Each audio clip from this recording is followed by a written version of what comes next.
तुम बीज रूप आत्माएं हो, सारी दुनिया के बीज हो। एक एक बीज में जैसे कि एक एक दुनिया समाई हुई है। तो तुम अपनी अपनी दुनिया के बीज हो।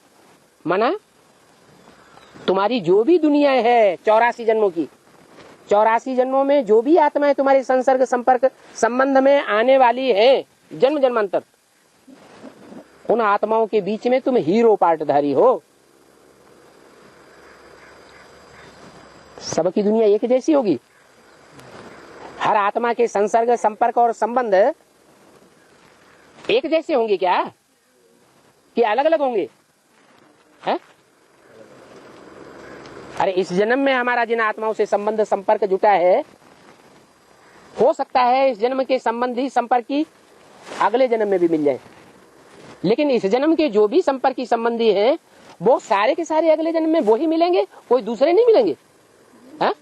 दूसरे भी मिलेंगे, फिर अगले जन्म में और नहीं मिलेंगे।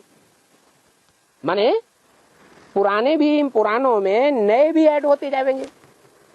तो हमारी दुनिया संसर्गियों की, संपर्कियों की और हमारे संबंधियों की दुनिया जन्म जन्मांतर बड़ी होती जाएगी या छोटी होती जाएगी?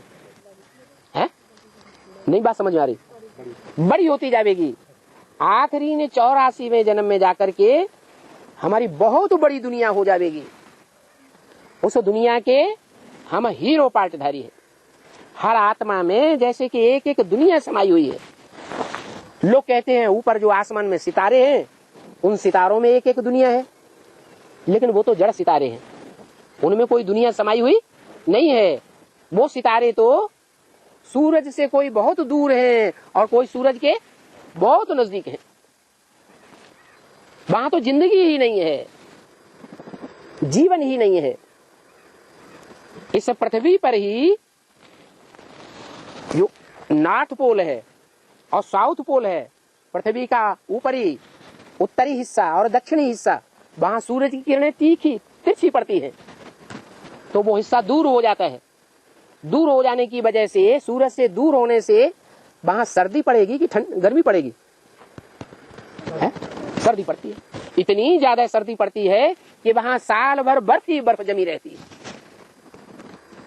उस बर्फ के माहौल में कोई जीव जंतु जिंदा रहेगा क्या? जिंदा भी नहीं रहता। वहां कोई भी जीव जंतु नहीं है। पृथ्वी पर सिर्फ बीच का हिस्सा और आसपास का जो हिस्सा है जहां सूरज की किरणें सीधी पड़ती हैं, वही जीवन है।